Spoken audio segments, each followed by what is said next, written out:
is nothing. Only warm primordial blackness. You're conscious ferments in it. No larger than a single grain of malt. You don't have to do anything anymore.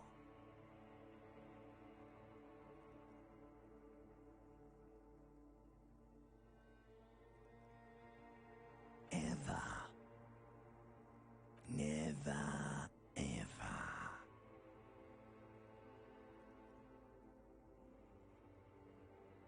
An inordinate amount of time passes. It is utterly void of struggle. No ex-wives are contained within it.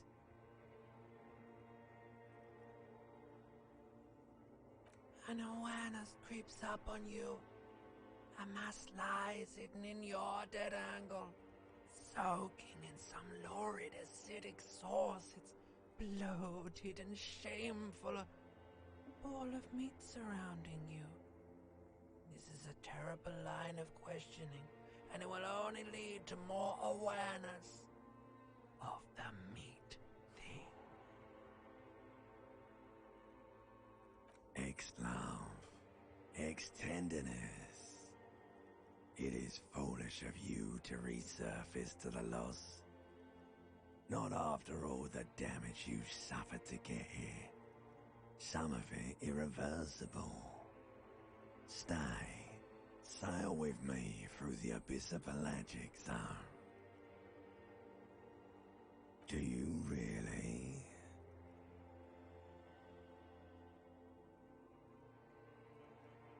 You wouldn't like it if I told you what was back there. Why'd you think you had to bludgeon yourself into oblivion? Or did you not sense yourself marinating? Poured so much on yourself, got a bit carried away, did we, Chef? Fear and apprehension. You should ask what's out there first.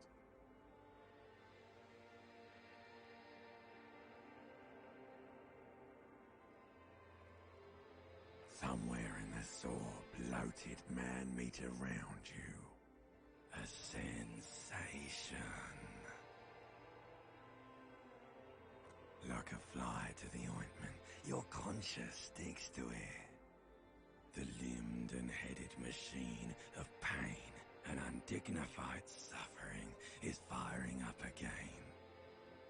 It wants to walk the desert, hurting, longing, dancing to disco music.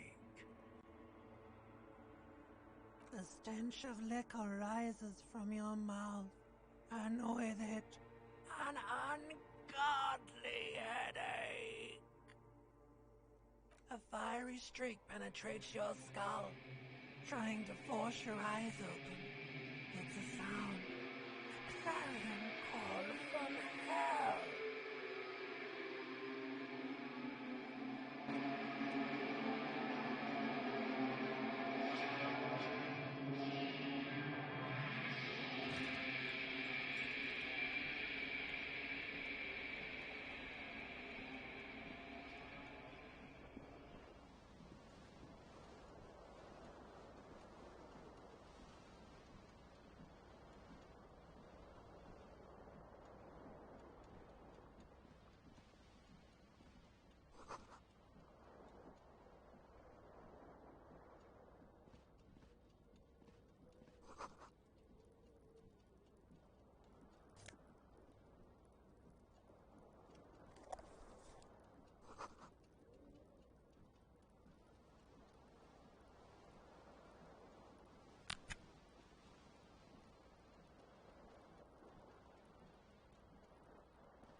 A mirror hangs above a bent and broken sink.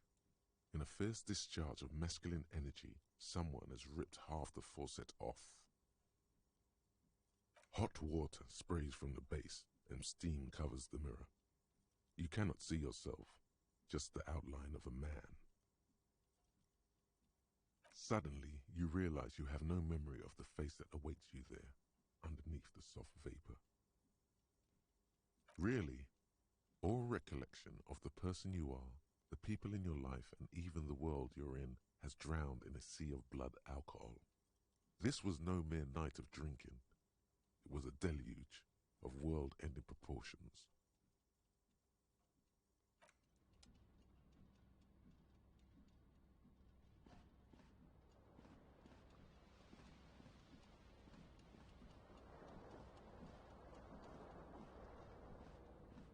The window stands broken in its frame. The morning light hurts your eyes. It's hazy, but you see. What do you mean? Assess the damage. How would you do that? What are you even trying to do?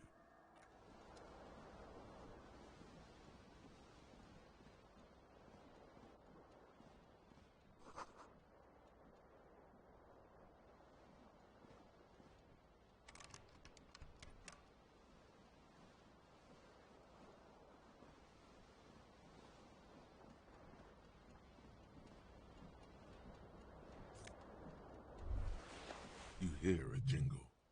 Keys are clinking in the pocket of your flare-cut pants. It says, whirling in rags, on the aluminium key ring. There is a single key on the ring. The number 1 is etched on it. It should open the door.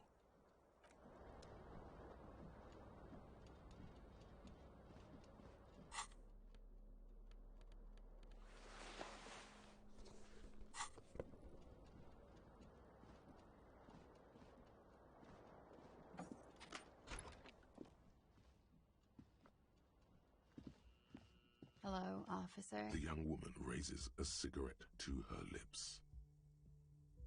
Her eyes are brown and her face is speckled with birthmarks. She can't be more than 28. No. Because you're a police officer, sir.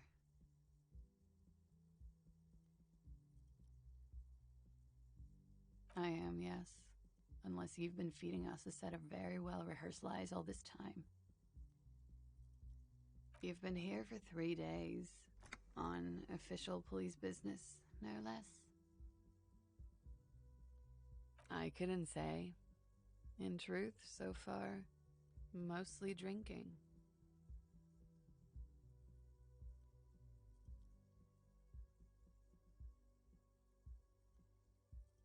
Don't be so harsh on yourself. They let almost anyone be a police officer. Could it be because of the drinking? Of course. Be careful, officer. They don't like the police around here. Something stirs in you as she's about to go. Call it an instinct, a need. The need to ask questions. It's like you've said the words 1,000,000 times before. She looks back at you, a light glinting off her eyes. Yes. The dock workers are pretty cocky. They think they're police enough. At least here on the coast. I can't say about the rest of the city. You're in a hostel, sir. We are in Revachol. Revachol is the disgraced former capital of the world, divided into zones of control under foreign occupation. Half a century after a failed world revolution, she is central to our moment in time. Forever and ever. And ever and ever. Out of the corner of your eye, you see the hair on the back of your hand standing on end. It feels as though low-grade lightning is coursing through you. It's 51. The current century? Centuries don't have numbers. They have names. And this is the current one. Civilization has existed for 8,000 years, sir. You're right. There is nothing funny about civilization. There was the usual ruckus. Loud disco music. I couldn't say. It's impossible to hear people speaking from over here. Oh, yes. Various artists. Ostentatious orchestration prime among them. Oh, were huge where I come from.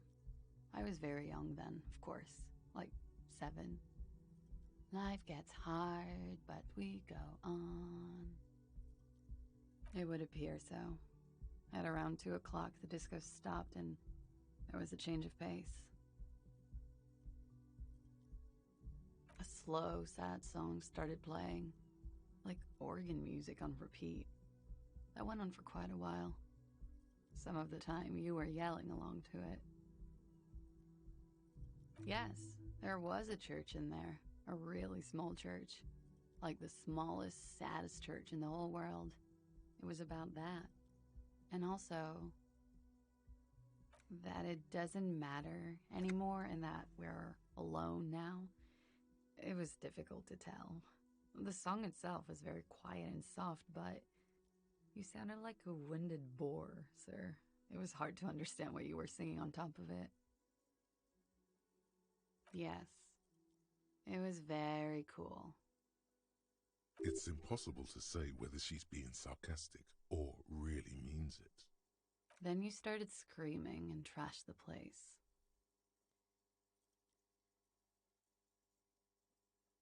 No, it didn't sound like there was a fight. It sounded like someone was trashing their room. A window was smashed. The tape player, probably. The song stopped. And furniture, too. A real destructathon. There was screaming. Then I think you passed out. There was. I think you screamed that you didn't want to be this type of animal anymore. I may have misheard, but it was sort of memorable. I went out afterwards. Everything was quiet by then, around 4 or 5. And that was it. Glad to have been of assistance.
The window stands broken.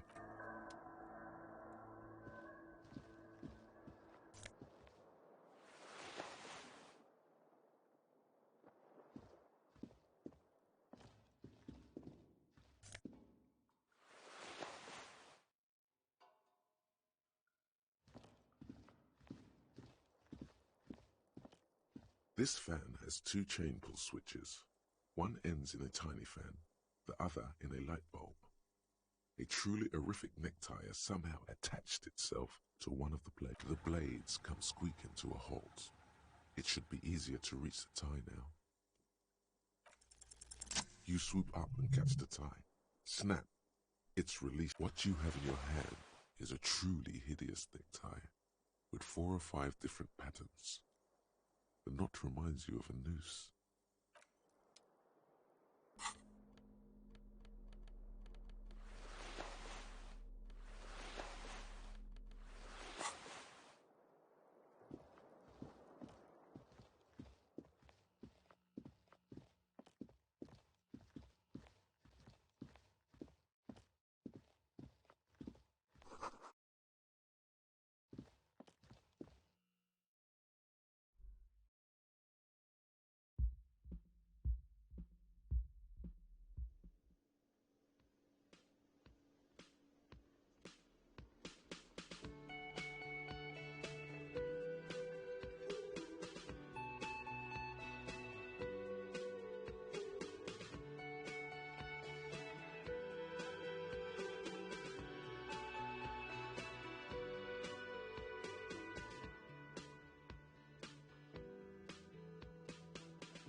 A man in his late 20s stands behind the counter, inspecting a stuffed seabird. As you approach, he gives you a sideways glance, then looks down again. That was disdain in his eyes. Even now he's purposely ignoring you. Oh no, you're a hero. A real hero cop. Could the massive property damage upstairs have anything to do with this? Am I? Or did you ride in, take the body down, solve the murder, and not trash my hostel room?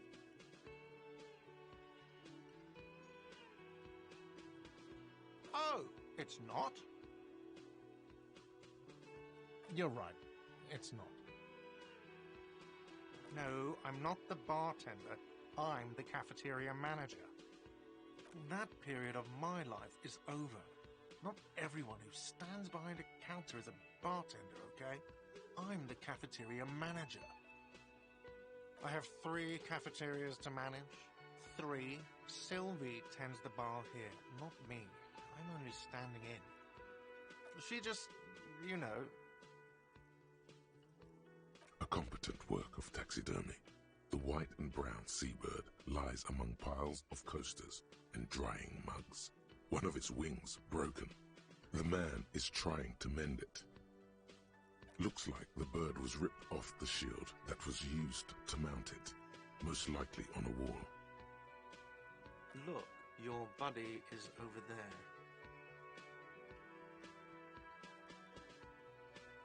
Why don't you go and talk to him, okay? He pretends not to hear you, concentrating on the bird instead.